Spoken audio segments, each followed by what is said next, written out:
SLBC tunnel దగ్గర 19వ రోజు సహాయక చర్యలు కొనసాగుతున్నాయి. కార్మికుల ఆనవాళ్ల కోసం రోబోలను రంగంలోకి దింపారు అధికారులు. ప్రమాద స్థలంలో రెస్క్యూలో పాల్గొననున్నాయి రోబోలు. D1 ఏరియాలో 4, D2 ఏరియాలో మరో 3 కార్మికుల ఆనవాళ్ల కోసం ముమ్మరంగా అన్వేషణ కొనసాగుతోంది. రెస్క్యూ ఆపరేషన్లో సింగరేణి బృందాలు, south central railway, rat miners, cadaver dogs బృందాలు పాల్గొన్నాయి. అత్యంత ప్రమాదకర స్థలంలో సొరంగం లోపలి భాగంలో అమర్చిన సిమెంట్ సెగ్మెంట్స్ కూలకుండా జాగ్రత్తలు తీసుకున్నారు. టన్నెల్ లోపల చెక్కదుంగలు ఏర్పాటు చేసింది రెస్క్యూ. అత్యంత రిస్క్తో సహాయక చర్యలు కొనసాగిస్తోంది రెస్క్యూ బృందం.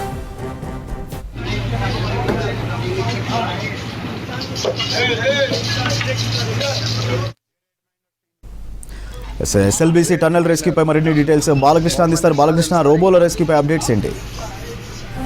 ఎస్ఎల్బీసీ టన్నెల్ ప్రమాదం జరిగి ఇవాళకి 19వ రోజు రెస్క్యూ ఆపరేషన్స్ అయితే నిరంతరంగా కొనసాగుతున్నాయి. అన్వేషణ అయితే నిరంతరంగా సాగుతున్నది. ఇప్పటి వరకు మనం కనుక 19 రోజుల్లో జరిగినటువంటి రెస్క్యూ ఆపరేషన్స్ కనుక పరిశీలిస్తే, మొదట టన్నెల్ లోపల ఏదైతే ప్రమాదం జరిగిందో ఆ ప్రమాద స్థలానికి ఫస్ట్ రెస్క్యూ బృందాలు చేరుకున్నాయంటే మానవ ప్రయత్నం.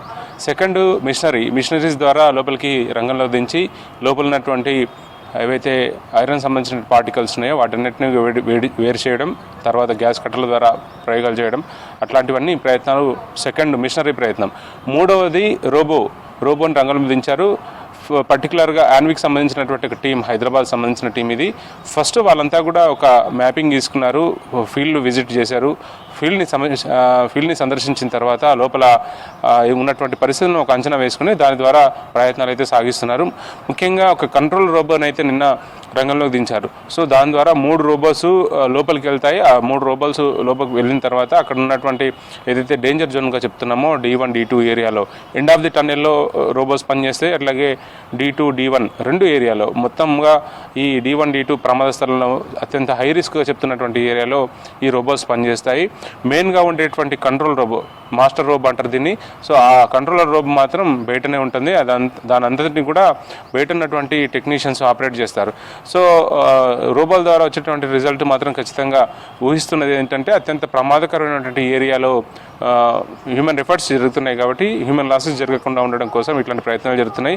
ఎందుకంటే సిమెంట్ సెగ్మెంట్స్ మనం టన్నెల్ లోపల కనుక పరిశీలిస్తే ఏదైతే end of the point, tunnel end of the point ఉందో అక్కడ సిమెంట్ సెగ్మెంట్స్ రివిట్మెంట్ జరిగిన తర్వాత మీన్స్ అంటే టన్నెల్ బోర్ మిషన్ కట్టర్ల ద్వారా ముందుకు మూవ్ అవుతున్న సందర్భంలో అక్కడ ఉన్నటువంటి ఐరన్ కానీ లేకపోతే రాళ్ళు కానీ మట్టి కానీ టన్నెల్ లోపల భాగం నుంచి కన్వేయర్ బెల్ట్ ద్వారా TBM మిషన్ నుంచి బయటికి ఎండ్ ఆఫ్ ది టన్నెల్కి బయటకు పంపిస్తారు. సో అట్లాంటి ఏరియాలో పూర్తిగా సిమెంట్ సెగ్మెంట్స్ కూడా పేర్చుకుంటూ వెళ్తారు. ఆ తరుణంలో ఇంకా ప్రమాదం జరిగిన సందర్భంలో ఇంకా అవి ఫిక్స్ కాని సిచ్యువేషన్ ఉండింది. సో అట్లాంటి ఏరియాలో కూలిపడే అవకాశం ఉంది కాబట్టి వాటికి మనము సింగరేణిలో ఇట్లాంటి ఇన్సిడెంట్స్ చూస్తుంటాం. సింగరేణిలో వాళ్ళు మైన్స్లో పనిచేస్తున్న సందర్భంలో ఇట్లాంటి చెక్కదిమ్మలు అమరుస్తారు. సో సింగరేణికి సంబంధించిన టీం స్పెసిఫిక్గా సింగరేణి నుంచి అట్లాంటి చెక్కదిమ్మలను, చెక్క దుంగల్ని తీసుకొచ్చారు. సో వాటిని సహాయంతో వాటిని జాగ్రత్తగా పేర్చి స్లైడింగ్ జరగకుండా జాగ్రత్తలు తీసుకుంటూ అత్యంత రిస్క్ జోన్లో, హై రిస్క్ జోన్లో వాళ్ళంతా కూడా పనిచేస్తున్నారు. అందులో D1 ఏరియాలో ప్రత్యేకించి ర్యాట్ హోల్ మైనర్స్ పనిచేస్తున్నారు. D2 ఏరియాలో సింగరేణి టీం, సౌత్ సెంట్రల్ రైల్వేతో పాటు కెడావర్ డాగ్స్ చాలా కీలకమైన పాత్ర పోషిస్తున్నాయి. ఇప్పటివరకు ప్రతిరోజు కూడా రివ్యూస్ జరుగుతున్నాయి. తర్వాత ఏమైనా చేంజెస్ ఉంటే వాటిని మాడిఫై చేసుకుంటూ రెస్క్యూ బృందాలని రంగంలో దించుతున్నారు. ఇవాళ ఉదయం కూడా ఫస్ట్ షిఫ్ట్లో దాదాపు 100 మంది పైగా రెస్క్యూ బృందాలు లోపలికి వెళ్ళాయి. సో ఒక్కొక్క టీం లోపలికి వెళ్ళిన తర్వాత వాళ్ళు తిండిని సైతం లెక్క చేయకుండా, తమ ప్రాణాలు సైతం లెక్క చేయకుండా కూడా రెస్క్యూ ఆపరేషన్స్ని చాలా ముమ్మరంగా కొనసాగిస్తున్నారు. ప్రయత్నాలు అయితే చాలా వేగంగా జరుగుతున్నాయి. మనం ప్రత్యేకించి D1, D2 ఏరియాలో D1లో చిక్కుకున్నటువంటి 4 ఇప్పటికే 2-3 సార్లు కేరళకు సంబంధించినటువంటి కెడావర్ డాగ్స్ రంగంలో దిగి వాటిని ఐడెంటిఫై చేసేసాయి. ఆ ఐడెంటిఫై చేసినటువంటి లొకేషన్స్లోనే ఇంకా ముమ్మరంగా రెస్క్యూ ఆపరేషన్స్ జరుగుతున్నాయి. డిగ్గింగ్ జరుగుతుంది, అంటే తవ్వకాలు చేస్తున్నారు. అక్కడ స్మెల్ వస్తుంది అని చెప్తున్నారు, కానీ ఇంతవరకు ఎట్లాంటి ఐడెంటిఫికేషన్ అయితే దొరకలేదు. దీంతోపాటు D2 ఏరియాలో కూడా అత్యంత సాహసోపేతమైనటువంటి ప్రయత్నం అయితే జరుగుతుంది సింగరేణి బృందాల ద్వారా. అక్కడ గ్యాస్ కట్టింగ్ చేస్తూ ఐరన్ సంబంధించిన పార్ట్, మనకు TBM బ్రేక్ అయింది, లేకపోతే ఫ్రంట్ పార్ట్ క్యాబిన్ అంతా చిక్కున్నది కూడా D2 ఏరియాలోనే.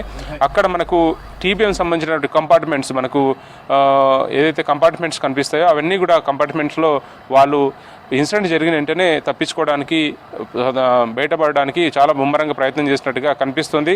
మనకి ఈ incident Gurpreet Singh dead body బయటపడ్డప్పుడు స్పష్టంగా కనిపించింది. సో ఎగ్జాక్ట్గా ఆ లొకేషన్కి పర్టికులర్గా చాలా దగ్గర ఏరియాలోనే సెకండ్, థర్డ్, ఫోర్త్ బాడీస్ అంటే రిమైనింగ్ 1+3 3 డెడ్ బాడీస్ కూడా అక్కడ దొరికే అవకాశం ఉందన్న యాంగిల్లో కూడా చాలా జాగ్రత్తగా ఓవైపు స్లైడింగ్ జరిగే అవకాశం ఉన్నప్పుడు కూడా వాటిని లెక్క చేయకుండా చాలా అత్యంత సాహసోపేతంగా రెస్క్యూ ఆపరేషన్స్ అయితే జరుగుతున్నాయి.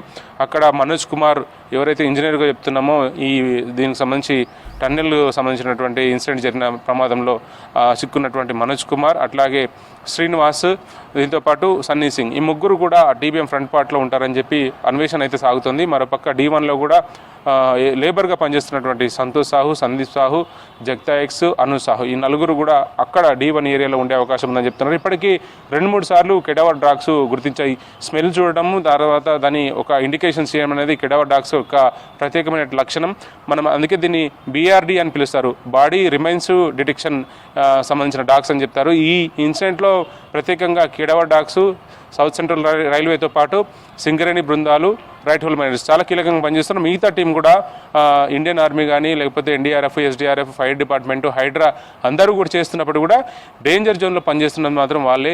నీటి ఊట కూడా చాలా వేగంగా వస్తుంది. అక్కడ 3 HP Motors, 5 HP Motors, 7 HP Motors పెట్టి ఏదైతే D2 ఏరియా, D1 ఏరియాలో వస్తున్నటువంటి నీటి ఊటను క్రమక్రమంగా తొలగించే ప్రయత్నం చేస్తున్నారు. ఒక చేయి మాత్రం ఒక క్షణం బ్రేక్ అయినా సరే నీటి ఊట చాలా వేగంగా పెరుగుతుంది.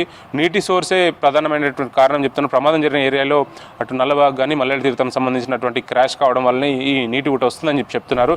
సో నీటి ఊటను అవరోధిస్తూ పూర్తి స్థాయిలో ఈ రెస్క్యూ ఆపరేషన్స్ అయితే చాలా వేగంగా జరుగుతున్నాయి. మనకు ఏదైనా ఇన్ఫర్మేషన్ వచ్చే అవకాశం ఉందా అనే యాంగిల్లో కూడా పర్టికులర్గా రెస్క్యూకి సంబంధించి మానిటరింగ్ చేస్తున్న అధికారులు అంతా కూడా అబ్జర్వేషన్ చేస్తూ అటు రోబోలను, మిషనరీని, తర్వాత హ్యూమన్ ఎఫర్ట్స్ని చాలా సివియర్గానే రంగంలో దించారు. రెస్క్యూ ఆపరేషన్స్ అయితే చాలా ముమ్మరంగా కొనసాగుతున్నాయి. ఏమాత్రం బ్రేక్ లేకుండా వాళ్ళంతా కూడా అలుపు సొలుపు అనేది మర్చిపోయి మరీ పనిచేస్తున్నారు. సో వాళ్ళ ప్రాణాలని పనంగా పెట్టి మరీ రెస్క్యూ ఆపరేషన్స్ అయితే నిరంతరంగా కొనసాగుతున్నాయి. రోబోల ద్వారా వచ్చేటువంటి రిజల్ట్ ఏ విధంగా ఉంటుందనేది మాత్రం చూడాల్సి ఉంది. ఇంకా హ్యూమన్ లాసెస్ జరగకుండా మాత్రం జాగ్రత్తలు తీసుకుంటూనే రోబోల ప్రయత్నం అయితే సాగిస్తున్నారు. కెడావర్ డాగ్స్ మాత్రం కేరళ నుంచి వచ్చిన డాగ్స్ ఇప్పటికీ 5 days గడుస్తుంది. ఇంకా సంఘటన స్థలంలో ఉన్నాయి.